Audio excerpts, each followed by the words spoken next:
il a deux âges, celui-là. Parce qu'en fait, c'est un projet karaté où je voulais apporter de la douceur au produit Kara-O-Kera. Les produits Kara-O-Kera, ils sont secs, puissants, épicés. Ils sont pas doux. Donc je vais apporter de la douceur. Il y a plusieurs techniques pour apporter de la douceur. Il y en a deux que j'ai utilisées. La première, c'est d'assembler avec un rhum de glace qui a vieilli dans des chaînes américaines. Donc moi, je ne fais pas vieillir en chaîne américaine. Donc j'avais un produit qui avait été mis en vieillissement dans des Frisconias en 2008. Donc vous voyez, il y aura 13 ans en fait. Et ça, c'est du classique Kara-O-Kera. Et en 2016, je l'ai marié avec une eau de vie qui avait 3 ans de mélasse. Donc en fait, vous avez une eau de vie qui est de 2013, donc il va avoir 8 ans de vieillissement, et il y en a une qui va avoir 13 ans. On va en prendre deux. Voilà. Et en fait, sur cet assemblage en 2006, la mélasse c'est pour avoir le côté vanillé, que je ne peux pas avoir dans mes produits.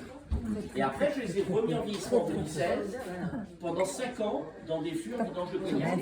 Donc ça reste quand même un produit Kara-O-Kera, mais qui est plus doux que ce que je fais d'habitude. Voilà. La mélasse, pour ceux qui connaissent, en sentant le produit, on doit voir qu'il y a ce côté vanille. On va le voir. Alors ça, je dis, c'est une expérience. Il y a deux façons d'apporter, il y a 3 façons d'apporter de la sucrosité à un produit. La première, c'est de rajouter du sucre.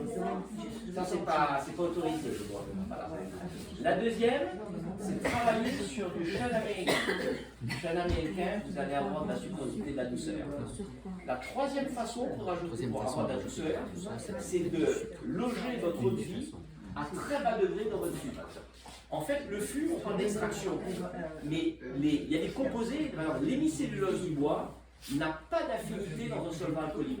C'est-à-dire que si vous mettez un alcool à 65 degrés dans un fût, vous n'allez pas extraire l'hémicellulose du bois. Vous allez extraire les tanins, la lignine. Donc si vous voulez extraire l'hémicellulose du bois, il faut se mettre à bas degré. Donc en fait, c'est la deuxième astuce qui a été utilisée, c'est qu'en 2016, quand j'ai remis en vieillissement dans ces fûts, j'ai remis à 42,4, très bas degré. Ça a une affinité avec de l'eau, un solvant aqueux, donc à moins de 50. Et donc, voilà. Et ça, pourquoi je dis que c'était raté? Parce que je voulais avoir 0,3, 0,4 grammes par litre de sucre. Il faut savoir qu'aujourd'hui, il y a des produits qui ont 48 grammes par litre de sucre. Hein. Et je crois que l'Europe, on a défini. Hein, le rhum, maintenant, je crois qu'on doit pas avoir plus de 18 grammes par litre de sucre, mais ce qui est énorme, c'est rajouté.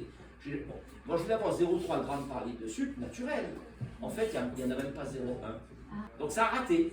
Il faut savoir que l'impression sucrée, ce n'est pas forcément le sucre. Vous avez des composés volatiles qui vous donnent l'impression que le produit est doux. Alors ça reste du Kara-O-Kera, hein, c'est sec.